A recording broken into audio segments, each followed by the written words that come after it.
You are watching yet another episode of Eric Lima Shenanigans of 1977. It's Wednesday, Friday, or Saturday, and you know what those days mean. It's time for another AEW Event Center report for either Dynamite, Rampage, or Collision. And now, here is the host of the AEW Event Center Wrestling Report, New Bedford's version of Tony Schiavone, Eric M. Lima. Thank you very much, Mr. Announcer, sir. Well, hello there, everyone. Welcome to yet another episode of Eric Lima Shenanigans of 1977, episode 1704 of the show. Thank you for tuning in. And this is the AEW Rampage Event Center for last night, the 27th of September 2024. Then the final Rampage of the month of September, so as we go into October. A couple of things that I would like to inform you guys of beforehand. On the last episode, I discussed a co-worker of mine had passed away.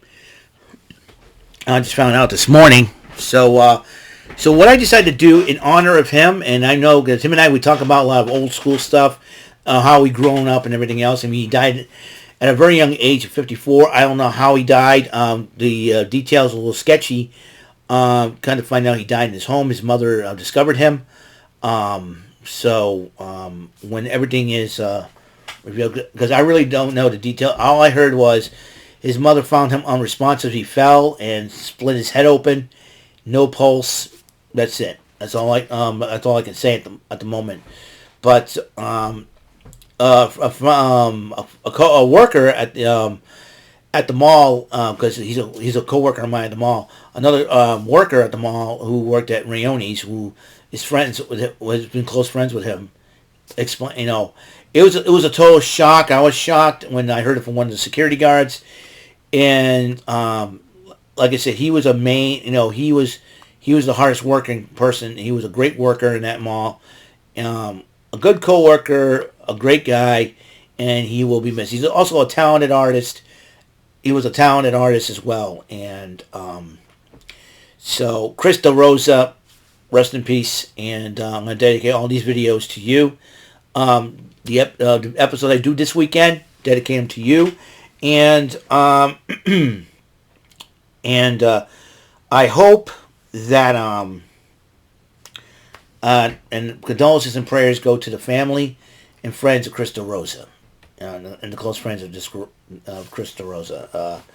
It has been it was a total shock when I got out of work and hear that news, and I was stunned, and I was concerned about whether or not my boss, who was on vacation when this went on, if he knows about it, and he already knows. So that's, like I said, details are kind of sketchy for the time being. But however, we will try to soldier on without him. I know it's going to be very difficult to do so, but it'll be hard to fill in his shoes because he did work very hard for our cleaning crew, and he will be missed. So rest in peace, Chris DeRosa. I miss you. I'm going to miss you already. Great guy. Great guy. So in honor of him, these episodes that I do will be dedicated to him. So here we go. We'll talk about AEW Rampage.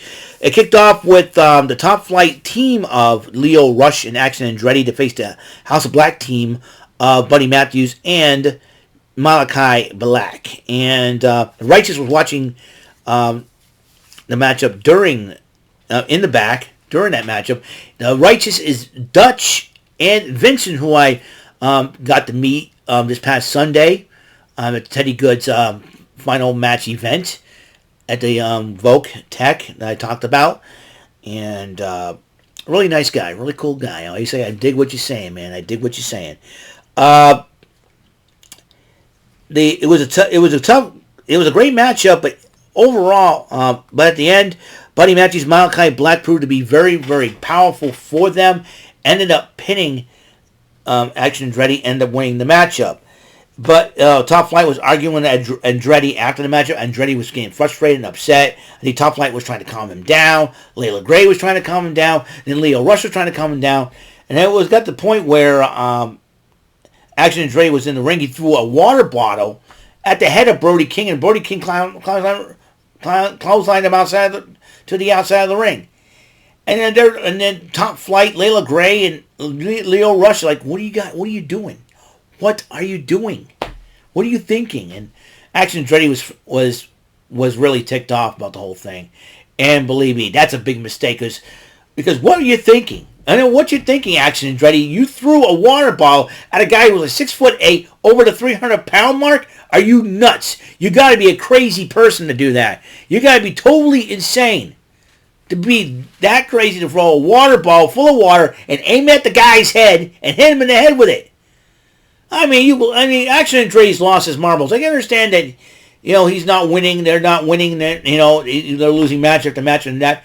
I get it, but don't, sometimes if you make things worse by throwing a water ball at a big 6'8" dude, I mean, you got to be totally out of your mind. I mean, it's like putting a kick me sign on Braun Strowman, for goodness sakes.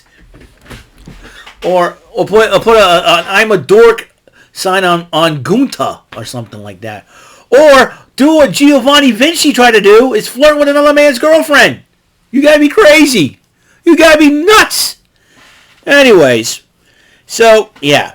So Lexi Nair interviewed Anna Jay. Anna Jay was in Stardom, and she said she learned a lot while she was there in Japan, and she's going to show those skills off to Robin Renegade when she faces Robin Renegade, and so which she did in that matchup against Robin Renegade, and Anna Jay ended up winning the matchup. So that's pretty good. Renee Paquette had a sit-down interview with Ricochet and Will Ospreay. The two went back and forth. And, in fact, Will Ospreay and Ricochet will go one-on-one for Will Ospreay's international title. That title will be on the line at the 5th anniversary show of Dynamite this coming Wednesday. So that's a huge, huge deal. So, to say the least. Also, Konosuke Takeshita took on Angelico one-on-one. Takeshita, the member of the Don Callis family. Now, Don Callis was not at ringside because he was busy scouting to expand the Don Callis family. Who's he got his eye on? We'll find out later on. A heck of a matchup, but Konosuke Takeshita seems like he's focused on trying to get that Continental title away from Kazuchika Okada, the Rainmaker. Will that happen? Who knows for sure. Because Takeshita ended up winning that matchup. So he's going to try to collect wins in order to see if he can get that shot at Okada. Meanwhile, the Acclaimed took on Ryan Clancy and T.J. Crawford, in which the Acclaimed ended up winning the matchup. Meanwhile, Max Caster addresses the MXM collection who stole his jacket and said, "Hey, I heard you got some fashion thing for my fashion celebration for my jacket. How about I come crash? We come crashing this fashion reveal and get my jacket back." But then here's the crazy thing: MXM, he calls the MXM collection Maximum Male Models, which I still think that's hilarious. And the MXM collection responded to Max Caster, and he said, "Well, we're having a reveal tonight on Collision." That's when he said tomorrow night on Collision Grand Slam. That's what I mean by tonight. And then he goes, "But you're not invited." Okay. Hold up just a second. Hold up. Mansoor is an idiot. Okay? Mansoor and Mace Man are a couple of idiots. They said that you're not invited. What? Do you have the wax clean out of your ears there, Maximum MXM collection? Are you freaking seriously kidding me right this, right? What part of "we're going to crash your celebration" did you not hear? I mean, seriously, dudes. When they said they're going to crash it, because the Acclaimed knows they're not invited to the thing, so they said they're going to crash it. When you're not invited to the party and you want to crash the party, you go and crash it.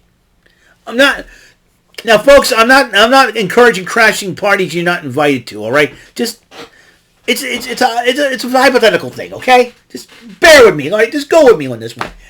And the Maximum Male Models, they need to clean the wax out of their ears. And you said, "Oh, you're not invited." Dudes, what part of "we're going"? How about we crash? Crash. When the Acclaim said they're going to crash, they're going to crash it. It's, "Oh, you're not invited." So what? They're not invited. They're going to crash it anyway. They know they're not invited. What, are you stupid? They're going to crash it. You better come up with a contingency plan there, Maximum MXM Collection. Seriously. Seriously, because if you do anything to that man's jacket, you know what? You'll be wearing something else. Max Caster's size, 10, 9, 10 shoe or whatever and sticks it straight up your butts. You went ass for a fashion statement. Oh my goodness. Anyway, so there's that. Willow Nightingale took on Taya Valkyrie. As you know, Willow Nightingale tried to confront Mariah May. Got a little interesting tidbit on that. But these battle of big, strong ladies, Taya Valkyrie, who recently aligned herself with Deonna Purrazzo, and Willow Nightingale ended up winning the match and trying to get her momentum. Maybe she wants to challenge Mariah May for the AEW Women's World title. But here's the situation, all right? As you know, Mariah May beat Yuka Sakazaki to keep her title. And as she was about to continue to attack Yuka Sakazaki, here comes Willow Nightingale, who's friends with her. And then Mina Shirakawa comes out and like, what are you doing, Mariah? Mariah blindsides Nightingale with the belt and then acts like she's celebrating her and all that. And then as the two ladies talk, Mariah May and Mina Shirakawa, who is now that Mariah May calls her the Precious H-Cup Angel, and she's not kidding. She is a gorgeous young lady. Meaning Mina Shirakawa. I like Mina Shirakawa more than Mariah May. Come on now. So anyway, he says, why are you going back to Japan? Oh, it's nothing. Just found out that Mina Shirakawa will be joining forces with the Timeless One, Toni Storm, the former AEW Women's World Champion, as they face the IWGP Champion, Women's Champion, I should say, Mayu Iwatani and AZM in a tag match at the start of the event. People say, don't show Mariah this. I think Mariah is not going to be very happy. And I am so darn sure she will... if they have a tag match against Willow Nightingale and Yuka Sakazaki, I can guarantee that Mariah May will stab Mina Shirakawa in the back. And believe me, I think once that happens, you see Toni Storm coming to the aid of Mina Shirakawa. Mina Shirakawa and Toni Storm, that I like. Let those two ladies. Mariah May's out for herself and nobody else. I think she's been using poor Mina Shirakawa, in my personal opinion. All right, so we'll see what happens down the road. At the 50th anniversary show for Dynamite is this Wednesday. Also tonight we have AEW Collision as well, so I'll be talking about that. I don't think there'll be a Chilling with Jordy stream because where Jordan lives, there's no power because of the Hurricane Helene. I'm glad he's safe. I'm glad him and his family are safe, and I just pray they get power back soon.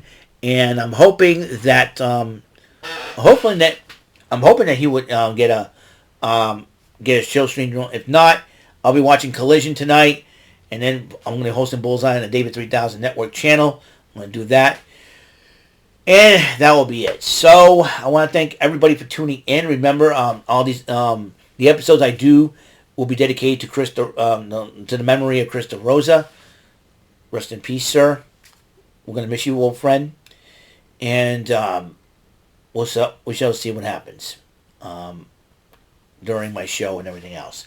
So coming up next, we're going to do some Card Sharks, the final Card Sharks money cards for the month of September 2024. Thank you for tuning in, and I will see you guys on the next episode. And until that next episode comes rolling around, Mr. Announcer, please take us home. That is all for today's episode. This is your announcer speaking for Eric Lima Shenanigans of 1977. A Big Beefy E, do it for Bob Saget Productions, and in association with a Raven Bofa Telepictures and Distribution. Thank you for watching today's episode. Tune in next time for another episode of Eric Lima Shenanigans of 1977. Goodbye for now.